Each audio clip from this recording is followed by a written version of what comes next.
Tulad nito, pangkatay na lang to. Pagalingin lang natin. Oh. Ayan. Ito yung ating dongtaw. Ayan. Ito yung ating Brahma na sineperate natin kasi naglalakad siya na parang pato minsan. Pero matagal-tagal ka nang hindi nakikita naglalakad na parang pato, no? Ito naman yung ating hybrid na dongtaw, no? Deliver natin bukas sa kay Ma'am Sharon sa Look. Bukas umaga, alas 5 pa lang. Pack na natin, tas alis na tayo agad. Ito yung ating Brahma. Yan, Brahma na almost lampas 2 months old na tayo, no? Yan, 3 piraso. Medyo mahina yung resistensya sa kapag mausok kasi yung kapitbahay natin dito nagpapausok lagi, no? Hindi natin makontrol. Ito, hybrid na dongtaw. Ito din, medyo mahina din ang resistensya nito, eh. Yun nga, dahil madalas sila nagkakasakit ngayon tulad ng dahil sa pagpapausok at saka ulan. Yan. So dito tayo. Yan. Ilan tayo. Pero malamang may pagkain pa yan. Ito yung hindi ko tinitipid. Ang ating Jersey Giant.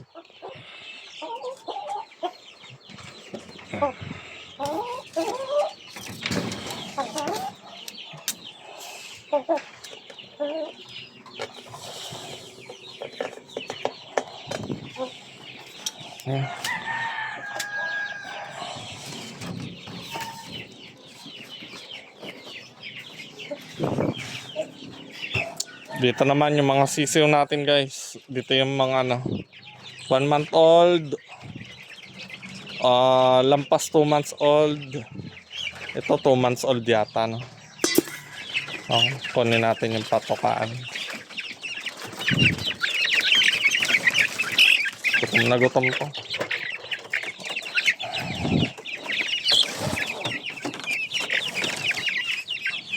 Wala pa naman sa kanila nagkakasakit doon sa batch na yan. Pero minsan talaga may batch talaga na sakitin. Kasi nga yung environment naninibago.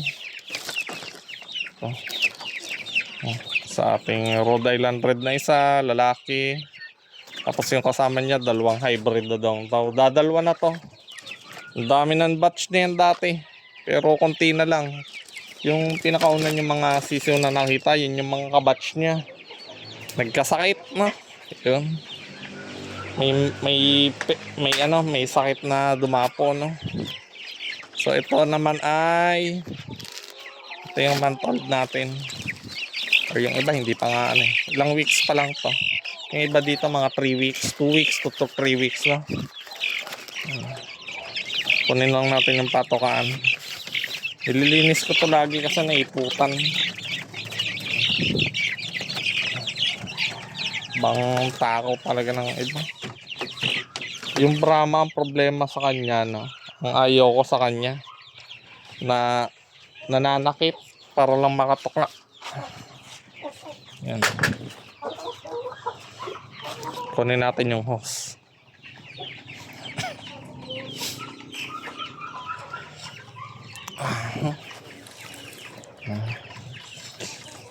Kitin lang natin.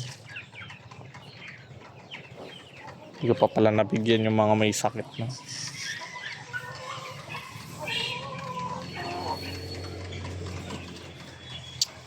Yung ating Jersey Giant, yan, yung sa taas na yan.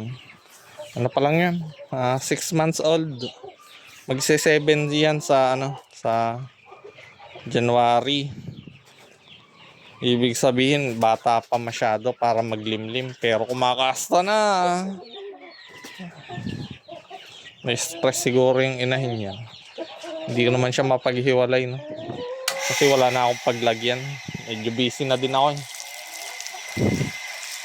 Hindi ko na magawang paghiwalayin sila.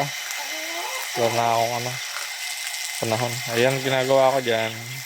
Ni-spray ako ng tubig hanggang sa malis yung lahat ng kanilang dumi, no? Para at least hindi sila makakain ng kanilang dumi. At paano, no? Ayan. Ganyan lang. Maganda rin yung may at saka hindi ako gumagamit dito ng tubig sa gripo.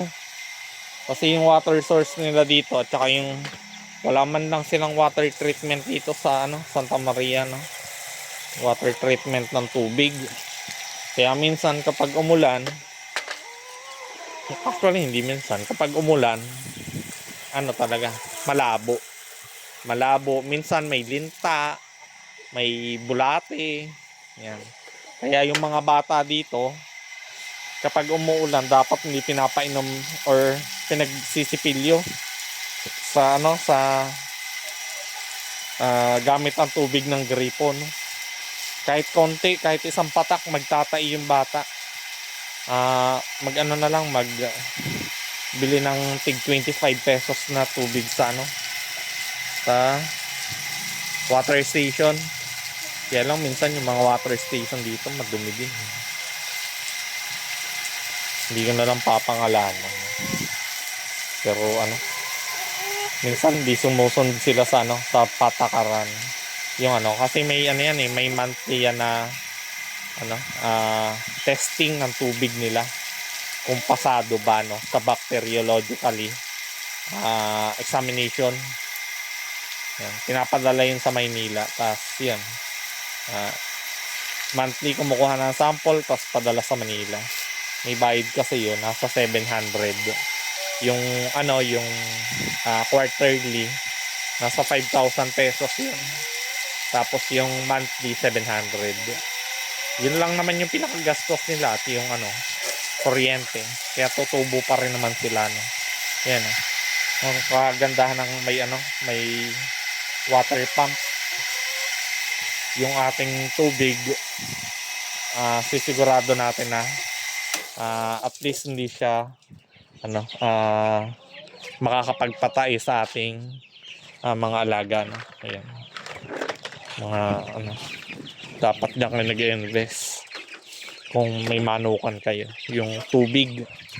Kasi akala nung iba peste, no, yung sunod-sunod na mamatay yung kanilang alaga, pero hindi nila alam lang, dahil lang pala sa tubig nagtae, naubos yung kanilang manok dahil nagtae yung kanilang mga alaga. Yan.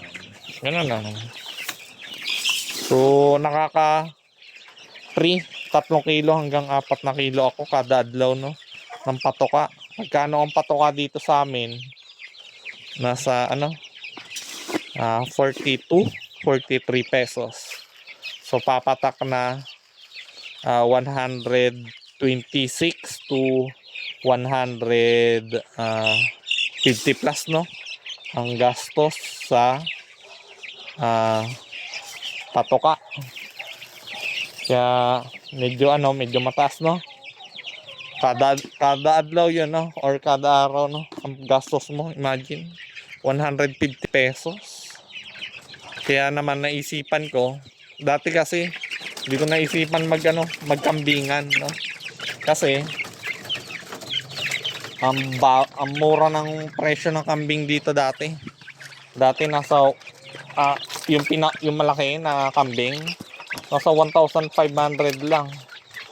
Pero ngayon, nasa nasa per kilo na. Pumapatak, kaya ng may bumibili pa ng 250 per kilo ng buhay. Yan. Lalo na pagkatay na, nasa 500 siguro, pwede na.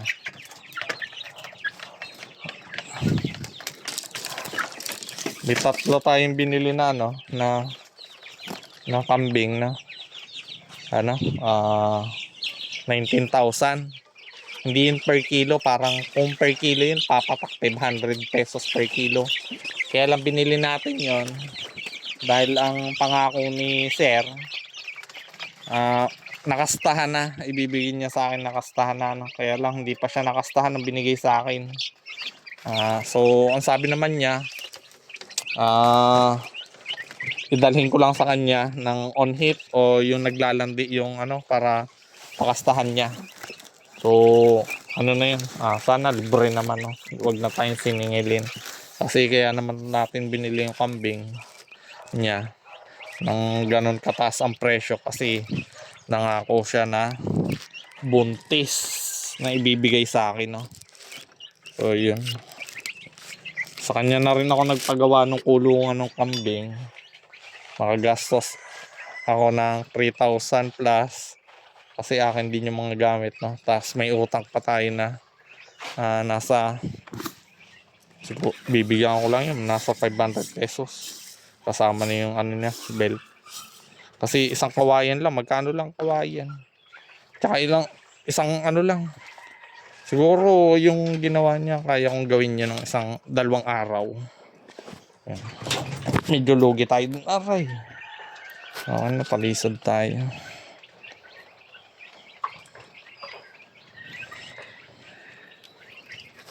Sumabit yung paa natin. Pero sayang. Walang gamin naman yan. Dito tayo sa ating Brahma. Galing yan. Sumampa. Tutulak lang. Tapos may itlog to eh. Dalhin natin mamaya doon sa ipunan natin ang itlog. Yan, ganyan. Pag magpatoka sa aking Brahma. Isang pares na lang naman yan. No? Ito yung parents. Sa isang araw liguan ko. No? Yan. So lavender at saka mukha siyang black pero dark blue yan. Yata. Anyway. Ito yung itlog niya. Ito ang mga plastic yan. Tapos ito yung itlog. Yan. Ganito siya kalaki. Siguro nasa medium to large. Ganun ang size. Yan. Kaya nag-ano din ako niyan, nagbebenta. Kasi napipisa naman. Tulad bukas may mapipisa. Or mamayang gabi siguro ang pisa nun. Brahma, 3 piraso. Nag-candling ako kanina, buhay naman. Tingnan natin kung makakalabas. Bukod sa kambing at mga manok, ang alaga natin, meron pa tayong rabbit. No? Pakita ko sa inyo rabbit. Kaya lang yung rabbit ko, hindi ko mapakinabangan. Wala pa ako na ibebenta.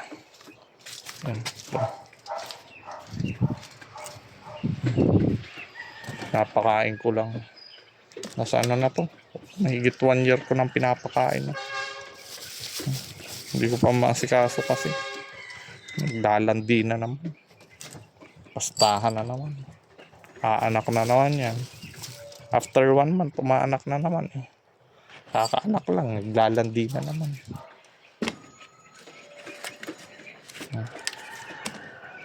Yan, kapag may interesado, yan, lionhead yan. Pure lionhead. Nastahan naman. Ay, ito. Black at white. Nastahan na naman. Sige. Marami kayo. Okay. So, punta na tayo doon sa mga Brahma natin. Dami natin Brahma doon ngayon. Kasi dire-diretso. Kahit may mga namamatay kong sisiw, marami din napipisang sisiw ng Brahma. Medyo malayo yun ng konti. Siguro pag nilakad mo, mga 20 seconds. Sabay-bay ko nilagay. Dami na kasi. Actually, konti na yan eh. Marami-rami na yung ating na-release, no? Ayun. Kung kumikita naman. Nasa 20,000 to 30,000 kada buwan. Kaya goods din, no?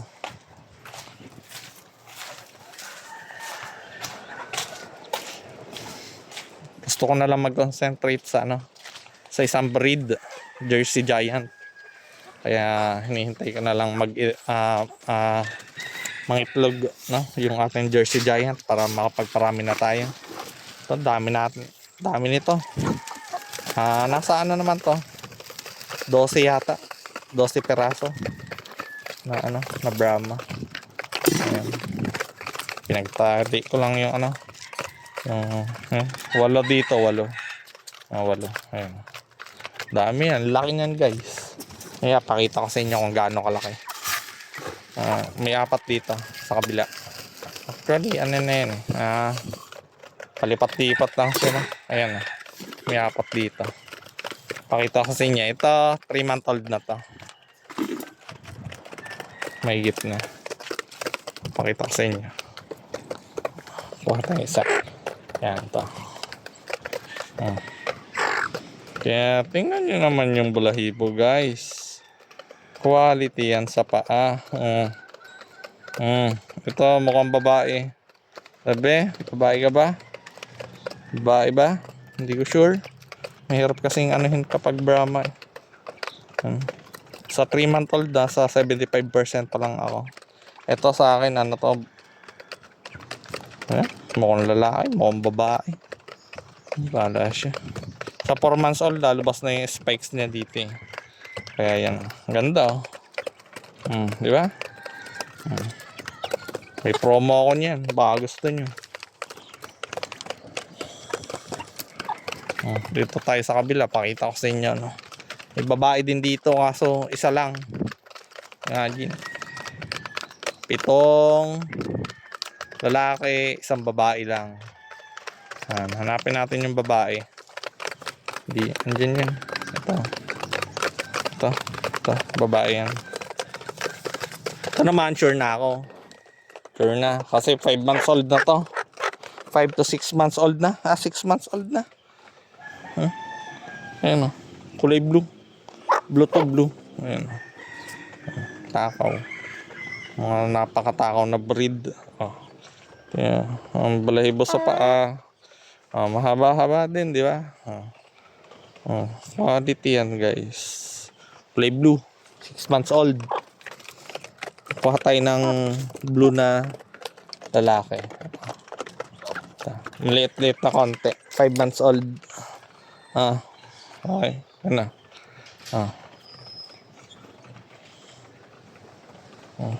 Kuha tayong isa. May blutong. Ito, yung malaki-laki. Hindi pa tayo. Hindi ka muna. May ako kumain. Partridge. Kulay. Black gold partridge to. Ayan. Lalaki to. Ayan. Black gold partridge at tawag sa kulay na ganito. Ang lala, di ba? Lala ng balahibo, no? Ipakawalan natin ng konti.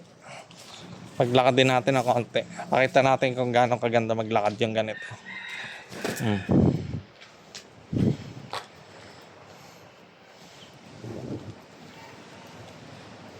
Di ba?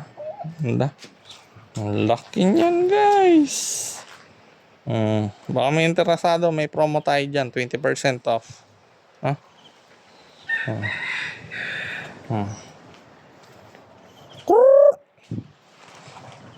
Hindi lumapit, di ba? Yan. Kapag may interesado guys, yan. Black gold partridge. Okay, yan. Lala ng balahibo sa paa. Di ba? Imagine nyo na lang may ganyan na patakbo-takbo sa bakuran niya.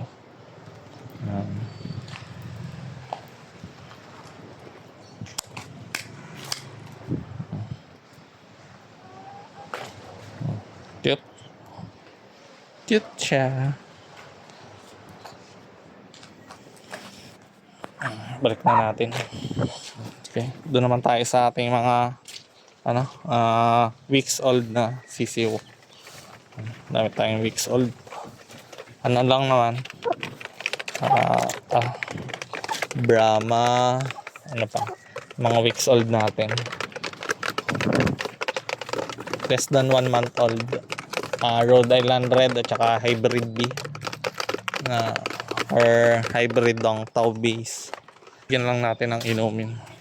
Eh, ito pala, hindi ko pala nabigyan. Sabihin naman nito, ay, hindi binibigyan ng patoka yung mga malapit na.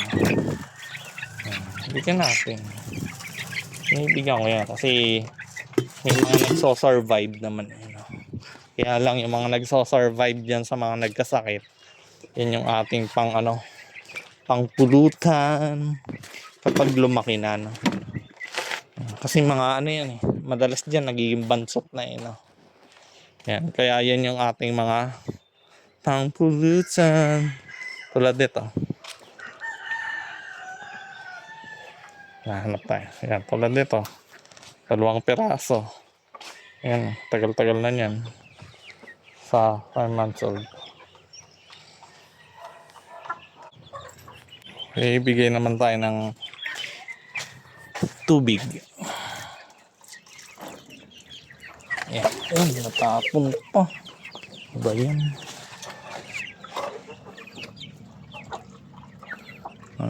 Ang tawag yan? Kapag naman natin konti. Bukas deliver.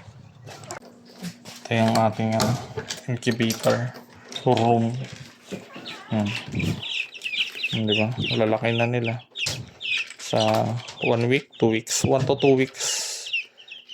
So ito nilalagyan natin sa umaga ng bagong papel. Kasi yan, tulad yan, inipot na sila, no? Ito naman na yan na lang sa ilang piraso to? 20 plus. Kasi 12 tsaka 11 yata. 11 yata. Okay, 11 piraso at saka 12. 23 na. 23 piraso. Lalagyan lang natin ito ng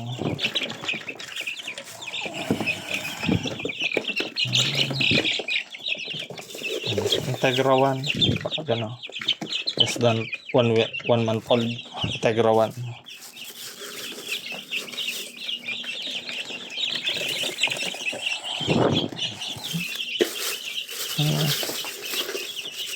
Tiyaga lang talaga. Pero magandang negosyo to kapag wala ka naman trabaho. Sa bahay ka lang. Kung gusto mo sa bahay ka lang, or kailangan nasa bahay ka lang, okay to. Pagkaabalahan. Di bali halos isa't kalahating oras kada araw lang ang maano mo. Tapos malaki-laking kita, no?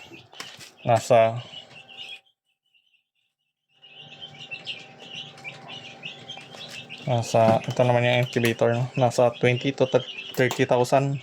Minsan mas marami pa mas mataas pa, kaya depende sa lugar nyo at sa buyer, no? So bukas mapipisa, ayan. Nagbutas na.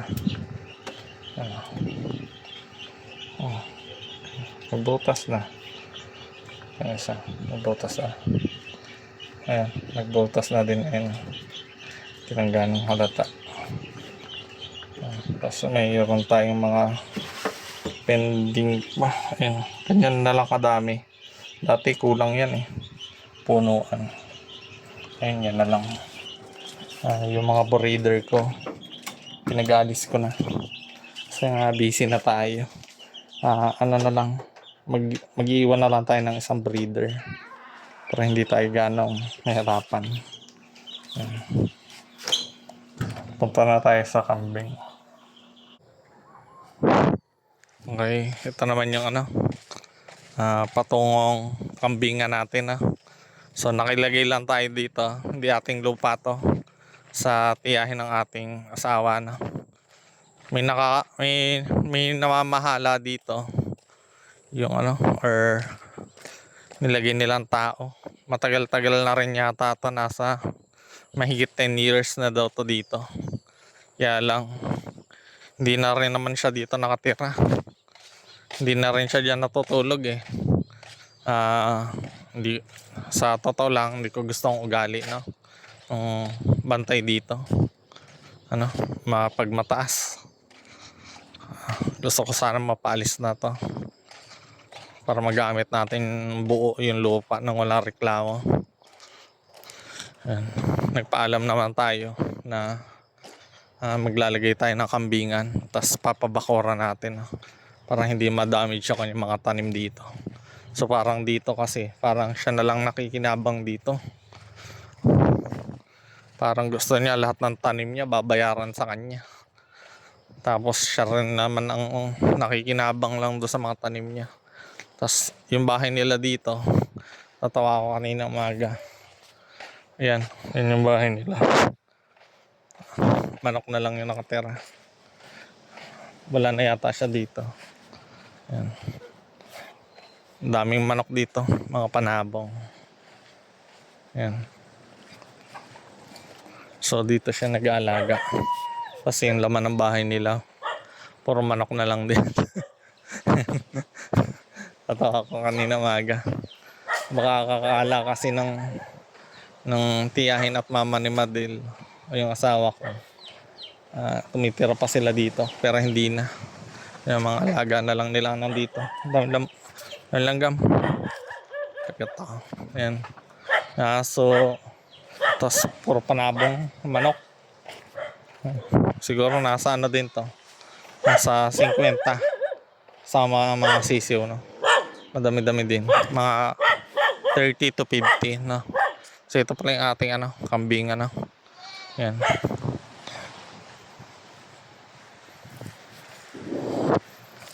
Ito yung ating kambingan. So ito yung bata. Yung nanay daw nito ay native, tapos yung tatay ay Anglo-Nubian. Sinira na naman. Anglo-Nubian. May rital. Tapos ito yung kapatid niya. Ito kapatid. Kaya lang parang hindi naman sila sabay lumaki. May months na pagitan. Alam mo, parang siguro ito. Ayan ginakalaki. Tapos yun yung nanay. Yun yung inahin. So ilipat lang natin doon sa sa bahay nila, kasi gagabi na. Ang ayaw ko dito na nagagamit yung oras ko kalilipat-lipat ng kambing, sa umaga ililipat dito sa kanilang kakainan kasi nga para makakain sila, tapos kapag umulan, ayan, ililipat na naman. So dapat palang inuna natin yung inahin, Hindi kasi ito sumusunod kapag wala yung kanyang inahin. Aba, natututo na. Akyat. Yan. Oh, bababa. Tatawagin pa ang nanay. Tatawagin pa. Hindi na lang umakyat. Ako nang bahala. Kaya ang gusto ko. Kaya pala dapat yung inahin muna, Ang ating ina, Pinakyat. Akyat na. Mamaya na yung nanay mo. Sure yan. Uy, halika. Saan ka na? Akyat. Yan. Tingnan mo. Halika. Medyo maduming trabaho din to, Tali nga muna natin to. Hindi kasi yan aakyat.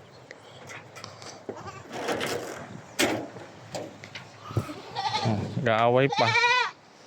Kukunin ko na. Makyat ka na.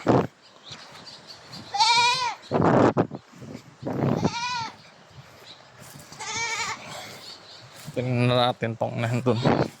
Parang makyat na yun. So wala pa tayong toro dito, O yung lalaki, Pero ang bala ko kasi bibili ako unahin ko muna yung ang gusto ko kasing breed Bower. Ayoko nung iba. Also Bower lang.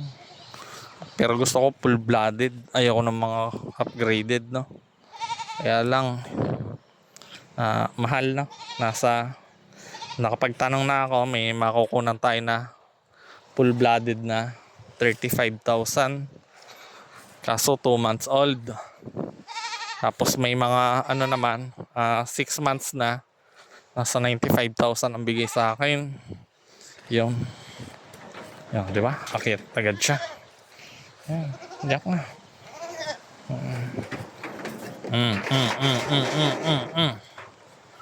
Nakawala pa. Halika. Halika na. Dito ka na.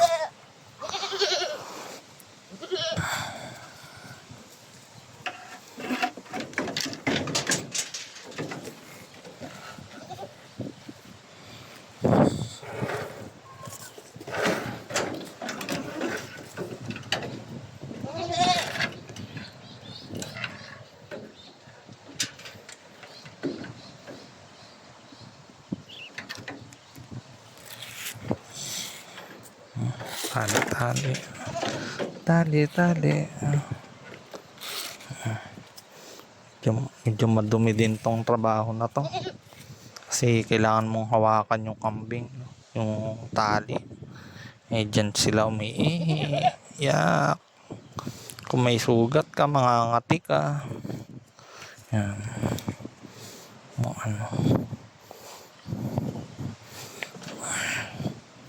Pero sa ngalan ng pagkita, tis tayo. Kaya bala ko to, bakuran, no? Para, di tayo masyadong mag-alala. Tingin-tingin lang tayo. Pakumpay-kumpay lang ng konti. Tapos bahala na sila, no? Kaya yung gusto ko. Walang ganong gawa. Kasi busy tayo sa trabaho eh. Busy daw. Busy na, baka mabusy kasi tayo sa trabaho. Tsaka hindi kasi tayo masyadong makalis sa hindi tayo makapamasyal. Talip na mamasyal kita. Nare-respect tayo ng pag-aalaga ng kambing. Dito ko lang reklamo na. Ayos ka ng layas.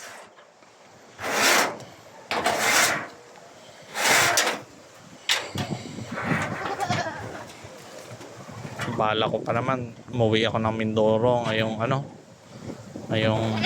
Pasko. Makauwi lang sa ating probinsya, no? Kaya lang, isa po sa mga iniisip ko, no? Kasi magbabayad tayo ng taga-alaga. Okay lang sana kung yung taga-alaga natin ay maingat din. Kaya lang nagpapabaya yung iba. Kasi hindi nga kanila. Pero okay na rin yun. Kaysa hindi naman tayo makaalis dito. Tulad last time, nagpa-Mindoro tayo. Yun. So, yun lang. Ano muna tayo? Okay na. So, yan lang muna mga kateknik. Ayusin ko lang yung dapat mga ayusin pa dito. No? Yun lang. Bye-bye.